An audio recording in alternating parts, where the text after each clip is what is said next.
In terms of advice, what I would say is that if you want to choose a university, it's better to weigh the pros and the cons. Find out what, obviously, you know what you want to do. Then find universities surrounding that perimeter. And then try to pick something that is within your budget. That even if there's a slight, because I would say this, like the situation in Nigeria when it comes to the money value, it fluctuates. Today it's very high, the next day it's low, today it's medium. So just have this at the back of your mind that this school I am choosing right now, if peradventure the dollar situation or anything happens that makes the currency fluctuate and get higher, I can still afford it. That one. And also try as much as possible, if you know that you're not going to do the preparatory faculty to study the language, try and study the language at home, like maybe Duolingo app, but just try and have a basic knowledge of the language, because it will go a far, it will help you far when you go to the airport communicating with people, because not everyone understands English. It's something that I had to like what English should I use, as something that I have experienced, like coming in here not knowing a single word in Russian. It was hard because we use sign language to communicate. We're like, and the person is like, что. So yeah, like if you know the normal like phrases you can use, извините, пожалуйста, можно сделать это или нет, like little phrases like that. And also, if I'm not saying you should do it, but if you if your parents can support you, then there is no really a must to get a job. But if you feel like I want extra for myself, you should try to get a job. Not immediately, not immediately. Like after you have gotten used to the system here and you have a basic knowledge, then you can try to apply for like jobs, because there are job opportunities for international students here, because they understand the situation. So people must work to have little income for themselves. So that is possible. And what else again should I say? What other advice? Just mostly try to know the language. It will go a long way in helping you. Hi guys, today we're going to talk about the life in Russia. We're going to discuss some important questions so you can know before coming to Russia. And let's start with why did you choose exactly Russia but not an English speaking country? Like, as I understand, you had some opportunities. You could choose another country, another university. And how did it happen that you chose exactly MAI and English program? Tell me your story, your path. The thing is that Russia wasn't actually my first choice. I applied to other countries like America, and also I applied to Canada. But the responses, I got the admission, but for America, the interview date was in 2024, and at that time it was 2020, and we couldn't wait for 4 years to get interview at the embassy. So we had to strike out that idea. And then we applied to Canada, and it was expensive. That's why it was out of our budget. And then the question was which other country has like best learning program that will be in our budget in terms of engineering. I'm studying aircraft engineering, by the way. So we wanted to. Then we applied. We went online and researched, and then we came upon Moscow Aviation Institute. And my dad was like, that's a good school. It's among the best. It's in Russia. They have an English program in case you don't want to study the Russian program. And So at first we wanted to apply, but then we thought about it, and then we were like, it would be better to do the preparatory faculty, so that even if I'm studying in the English medium, I can at least be able to communicate and interact with the Russians here. So my Russian is not that good, but I can hold a decent conversation. So you said you've learned Russian first in the preparing faculty. Then you decided to take an English program. Uh, as you have some experience, is it difficult to study in our university? And is it difficult to learn Russian, like in general, studying and so on? Um, in terms of difficulty, I think it depends on the person. Like, if you're willing to make the sacrifice and also invest your time, then it won't be that difficult. But if I'm to compare it with, oh, now I'm gonna go a little bit deep. Okay, back at home, our school curriculum is different from the curriculum here in Russia. What they expect us to learn in high school, we may never have learned it before or heard of it before, so it's a bit strange. So coming here, they may be like a bit of like an issue with trying to understand, trying to catch up. But I would say the moment you get it, then it flows. Also, you can, because the teachers will also provide you with like materials that can aid you, and then you can also go on YouTube. Like, there's one particular YouTube channel I go to, organic chemistry tutor. He is someone that has helped me now, as the semesters has passed. And in terms of Russian, if it's difficult to learn Russian language, I would not lie. It's a little bit difficult, because it's as if you're no, you are learning a new language from the start. So the pronunciations, the alphabets, the sounds, it will be difficult for some people. Like, it took me a little while to know the difference between sh and sh. So yeah, so some people, they will find it hard to understand. And then, okay, I will give you an experience. Like, in Russia, the P is R. So there was a time when I want to write like Papa on my phone, and I'm writing Rara, or I'm using the P for it. Like, it messed up my English, and every vocabulary was messed up. So yeah, so people who find that as a difficult thing, like trying to, like, okay, this is the Russian department, this is the English department, this is English letters, this is Russian letters.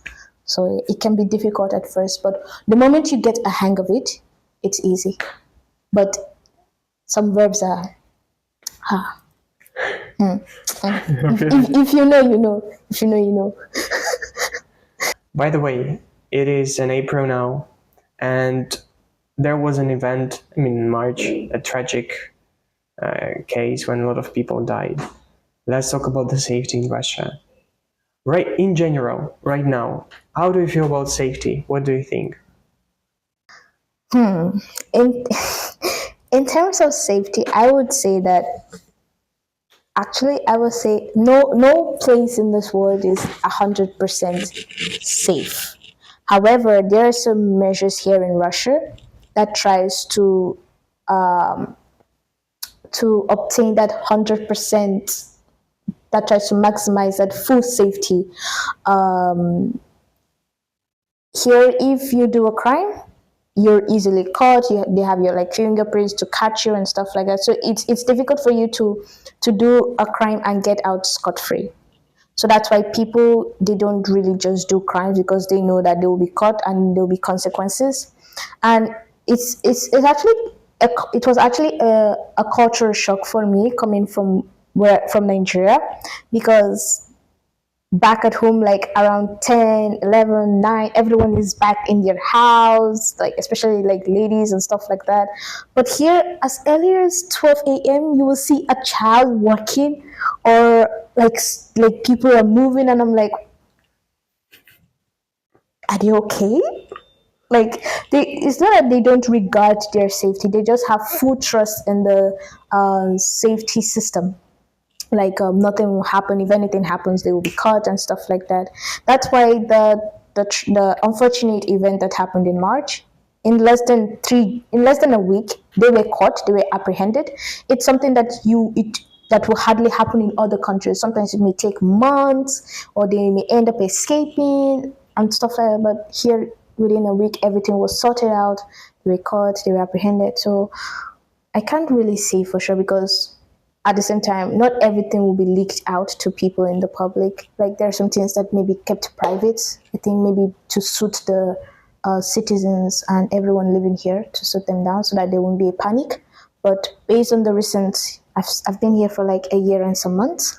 There isn't really like, it's not something that happens all the time. And here, I think safety here is on a very high level. So as you said, you spent here about 2 years. Uh, do you have Russian friends? And in general, what you can say about Russians? Are they friendly? What kind of people are they? Their culture? I have a few Russian friends. Some I met in the dormitory, some I met in school, and in general, they are very nice people. They are very accommodating, and sometimes when they don't understand you, they try their best. Like there is this friend I have. Her English is not so good, and at that time my Russian was also not very good. The only thing I knew was like "Привет, привет, как дела, как дела," and then anytime she wants to talk to me, she's like, we use перевод translator to talk, and she made it like we held conversations on the phone, like we're in front of each other but we're talking on the phone. Like she tried to like include me and stuff like that. And also when you're on the street, there are nice people, but not all the time. But I guess you can't really say that Russians are bad. It's just people in general. And there was actually an incident that happened. I went to buy something from the shawarma stand, and at the time his card, the where the PO, I won't call it the POS, like after you buy to place your card to pay, it wasn't working, and he was like he needs the cash, and I didn't have cash with me, like no cash, and my phone was dead, like it was switched off, and then there was like a Russian standing by me at that moment, and he doesn't know me, I don't know him, but he offered to pay for me, and then he told me that I should send the money to him. Now he just placed his trust on me. Maybe he would have had me arrested through a sort of means if I didn't pay, but it amazed me, like the amount of trust he had in me to like go home, we will never see, but to send the money to that number. It's a memory that I forever treasure. I don't know much about Africa, but in my mind, in general, people there, they're a bit traditional. What I mean is that they live together in the big families. There are like the tribes in some countries. What was the cultural shock for you here in Russia? I think in a way it's the food. Like I can't Yes. get used to like Russian's food. Okay, where I won't say everyone, but where I come from, my home, we love spicy food.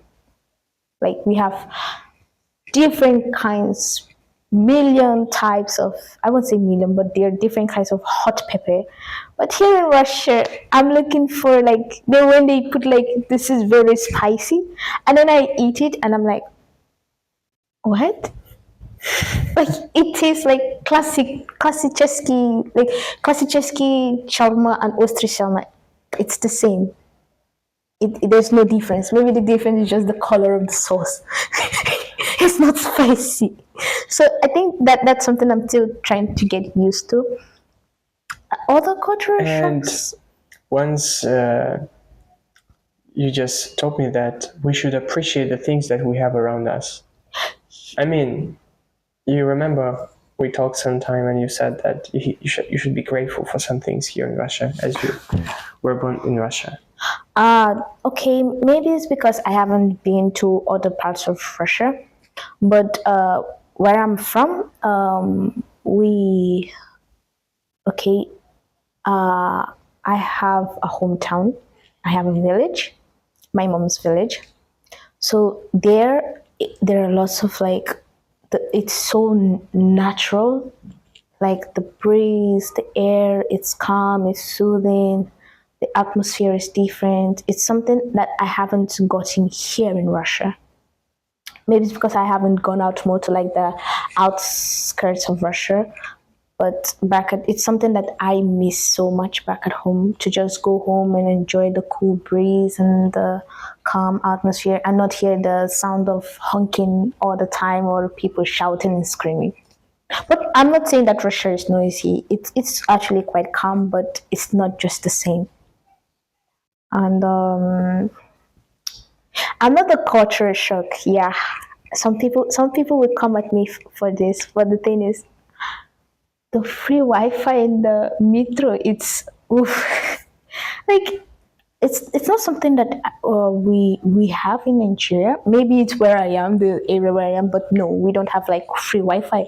We buy data with using our SIM, just like you have Megaphone, you subscribe, but we don't have free Wi-Fi. It's something that amazes me. Like you can just take your phone and you're like, Moscow Wi-Fi free, and then you connect, then you do whatever you want. And also the metro, the transport system. The transport system was actually quite different. Here you have like a card that you like we can refill. Like for students, we have like I'm not sure. Yeah, we have social card, we have Tracker card, and you have your bank card. So like when you enter like the bus, the metro, or the tram, all you need to do is tap your card. But back at home, you pay with cash. Yeah, you pay with cash, and they tell you the amount of money to go from here to here. It's like taxi in a bus form. Yeah, taxi in a bus form. That's interesting. And also one more thing here, you can like order taxi online. We have it, but we have like Uber. But the most common thing is that as a taxi is passing, you like just wave your hand to stop it, and then it stops, and it's like, where to, madam? And then you tell him where you're going, and then he's like, you guys start pricing stuff, and then you go. And another thing again, here when you buy something, the price is fixed. Back at home, not in shopping malls, but like when you go to the market, you can bargain. It's something I miss a lot. Like I see something, I'm like, can I bargain this? But I can't, obviously. I will buy shawarma not for 200, No, but for like 180. 150, bro. 50 Well, ruble I'll short. go. Okay, what I would say is that if you have any more questions or you want to ask a question, you can leave questions in the comments. Then when we see it, we will speak on that matter. Yeah. See you guys. Пока-пока, до свидания. До... До встречи. До встречи. Да, до встречи. До встречи.